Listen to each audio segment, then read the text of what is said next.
All right, so I'm back and we're talking now about the weak acid titration.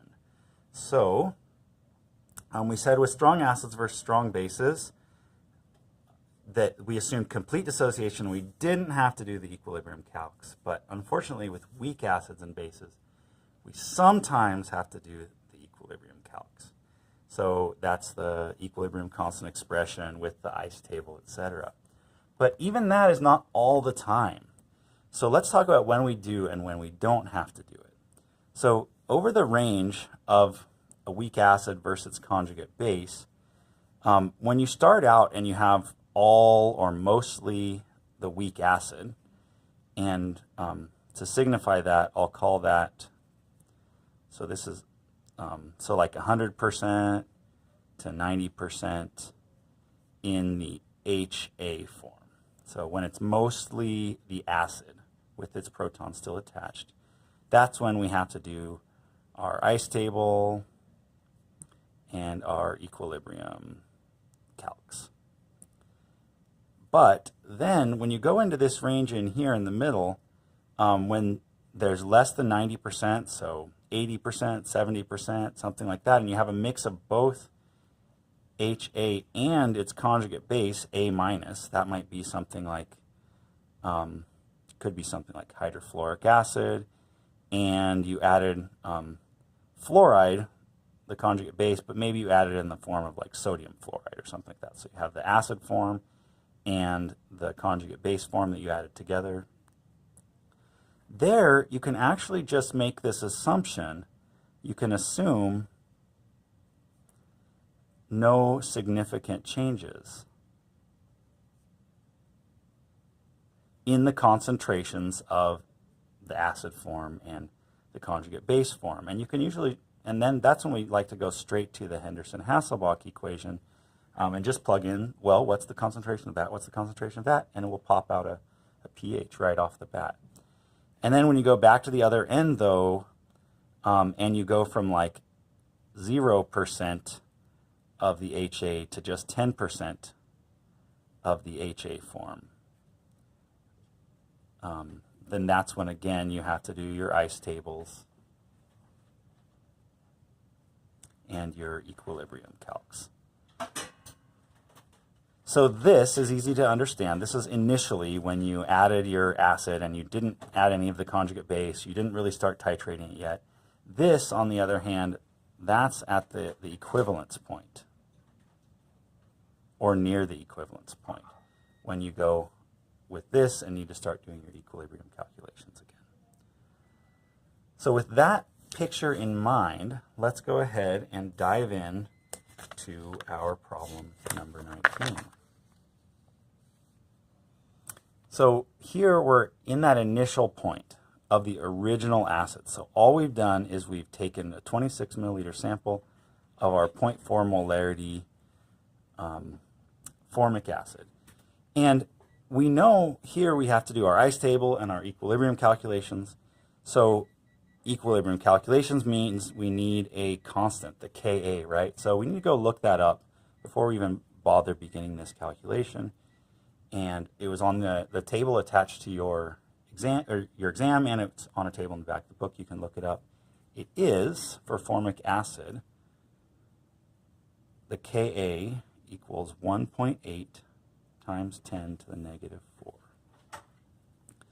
So we'll go ahead and we'll just dive in. We'll make our ice table. The reaction is HCOOH plus H2O reacts reversibly to form COO HCOO minus, where it's lost the H plus there, and H3O plus. And it's initial, it's just the acid by itself, so it's 0.400 molarity of the acid. None of this to start out with. We can probably assume approximately 0 water to start out with. We don't ever have to deal with the, H3O plus, we don't have to ever deal with the water calculations, so that means some of this might react to form products because there are none of them, which they would increase by X as that decreased by X in this fashion. So for every 1 mole of this that forms, 1 mole of that forms, and 1 mole of that goes away. So at equilibrium, the calculation should be x, and 0.400 minus x. We can set up our equilibrium constant expression then. Ka equals the concentration of HCOO minus times the concentration of H3O plus divided by the concentration of HCOOH. You would plug in all the information for that, so we might plug in 1.8 times 10 to negative 4, which is our Ka, x squared, and 0.400 minus x. Now you can solve this with the x is small approximation pretty easily, or you can plug that into your calculator into your equation solver, or you can use the quadratic expression to solve it. And in the end, you're going to get x, which is the hydronium ion concentration, the H3O plus concentration, equal to x as 2.07 or 2.08. So basically, you're going to get the same thing, 2.07, 2.08. I'm sorry, I jumped ahead. That's the pH. Let me cross that out and start over. You're going to get the H3O plus molarity, which is x in that equation, to equal, oh, I did not actually write that down on my notes, so we'll do that really quickly. And we'll get, with the x is small approximation,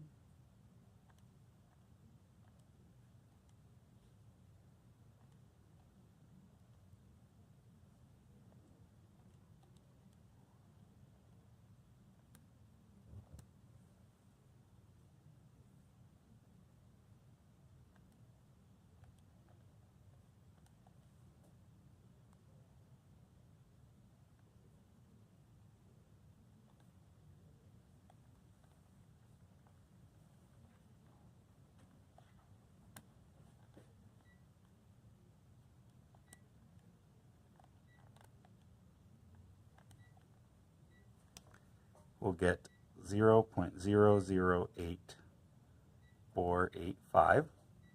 And then if we take the negative log of that to get the pH,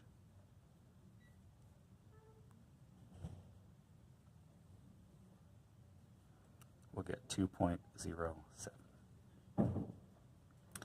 Without the x of small approximation, you get 2.08.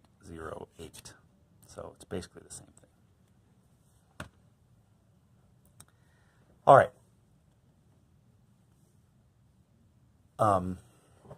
That's how you do the original acid. But now we're moving on into this next region where we're in this point where we've got a good mix of both the HA and A minus. So we can simplify this and not have to do these equilibrium calculations here.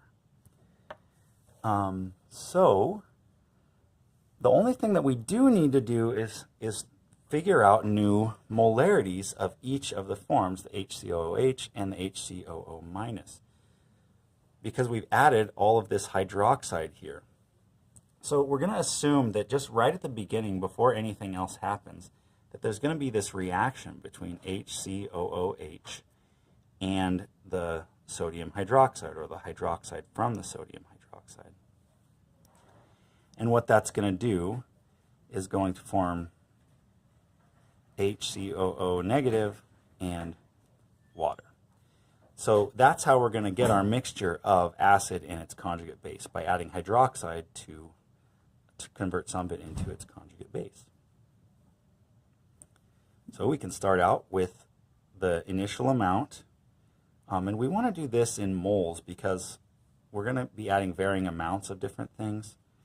So to do that, well, let's go ahead and figure out how many moles we have present. So 26 milliliters, 0.026 liters times, which comes from up here, times 0.4 moles per liter would give us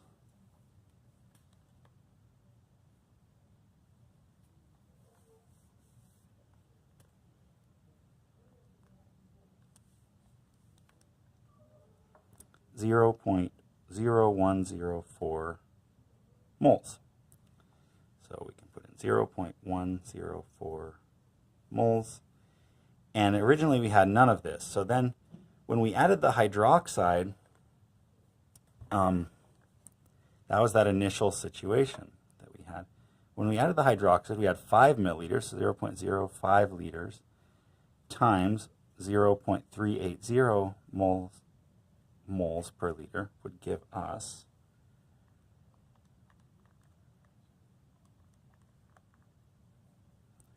0.0019 moles of the hydroxide. So when we add that much hydroxide, those are going to start to react.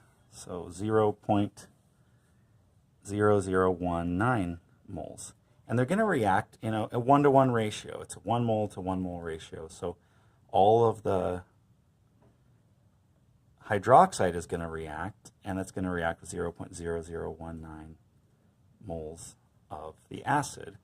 And to the extent that they react, that's going to add 0.0019 moles over here. So after the addition of the hydroxide, we're going to have 0 excess hydroxide. We're going to have 0.085 moles of the HA form and 0.0019 moles of the